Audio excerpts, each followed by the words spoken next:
So, welcome to chapter two of Sirens and Summations. I want to really thank everybody for the amazing support I got from my first newsletter.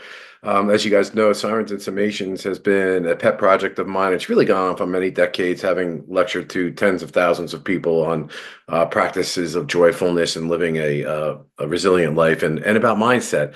And there's so many people that are out there that are doing it now. I'm proud to say that I was one of the OGs, if you will, going back in the day. But having this platform and a newsletter where you guys can support the thoughts and ideas that help so many other people. The reshares, the posts, the comments have really been quite amazing, and I really appreciate it.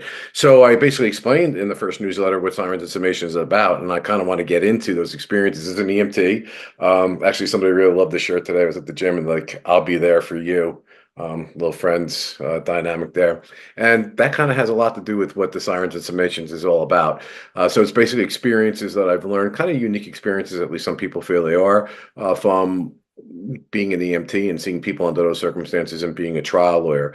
This is October, and October is always the year that I'm going to remember the TEDx talk that I had gave last year with regard to a deathbed confession. That is living your life in a joyful way in the present moment throughout all of your life or however long that life is going to be, and kind of like looking back at it from a deathbed confession. That's kind of like some experience from being an EMT or something that I've seen as a trial where people look back, and people have a tendency to do this and they look back. And I used to listen to them talk about their lives.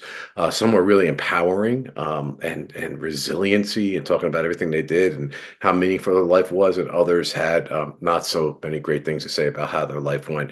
And so this always started all the way back from when I was 17, when I was a young EMT, wondering like, how does one live one life to be one way versus the other way? So it was just curiosity, which is a lot about what the newsletter this week is going to be about. It's about defining one's purpose and my belief that people don't do enough work on knowing what their purpose is. Also, colloquially today, we say, what's your why?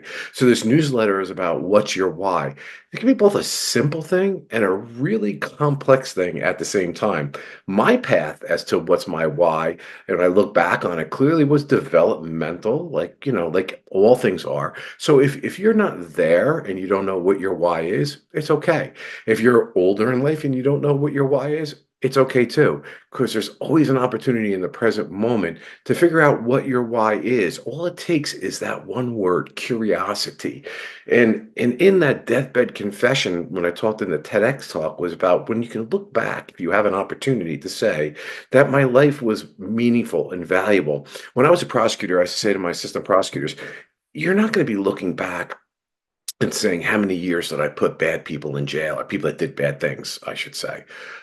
You're going to be wanting to know that your life made a difference to other people, and that does not have to be such a monumental task. The difficult part is that can be something you could do each and every single day, and it could add up to be a really, really big thing. But in the end, when we had the job as prosecutors or defense lawyers or whatever it is that you may do, we come into contact with people that we can make such a difference in their lives beyond what it is that we're doing either for work or otherwise. So what is your purpose? What is your why? So this Monday we put out the Mark Twain quote that said the two most important days of your life are when you are born and when you figure out what your life essentially was meant to be. And I will challenge this. People sit there and say to me, I know exactly what the purpose of my life is.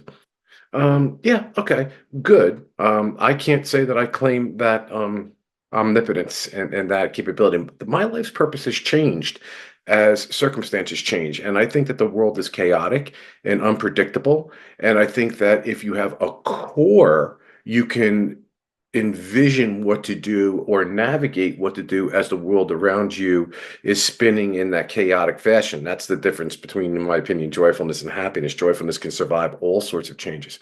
So the what's your why and what's your purpose, it can sometimes feel like something is your why, and then you realize, you know what, it really isn't what my why is and what my purpose is. And that's okay too. It's okay to be wrong. Keep on learning, keep on changing, no matter how old you are, so that you can be one of those people in your deathbed confession that says, I I examined and I re-examined and I considered and I reconsidered. And each day I worked day in and day out in order to achieve what my why was at that particular point in time. I'm gonna in the next newsletter. This was a big topic for me, and honestly, it was challenging. I thought this was going to be an easy thing to do to talk about. Well, of course, it's obvious, so you have to know what your purpose is. But most people in life don't do that.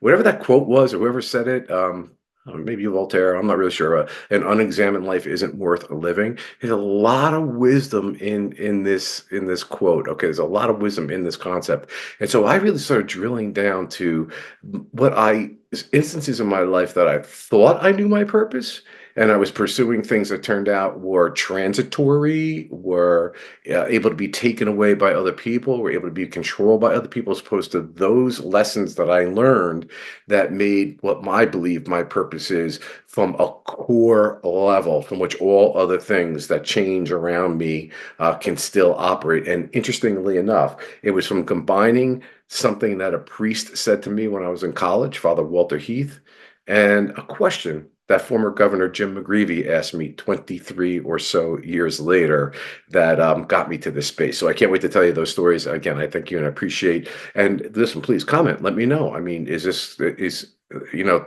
when I used to talk about this 10, 15 now, 20 years ago, people thought I was insane to talk about purpose and mindset and things of this nature. I think it's more acceptable now. So, what are your thoughts? Is this something that you think about? Do you have a philosophy about how to achieve it? Is there a place you go to, a book you read, a philosopher, a quote, anything that gave you your purpose or helped you find your purpose? I'd like to know. Thanks for listening. Thanks for the support. Talk to you soon.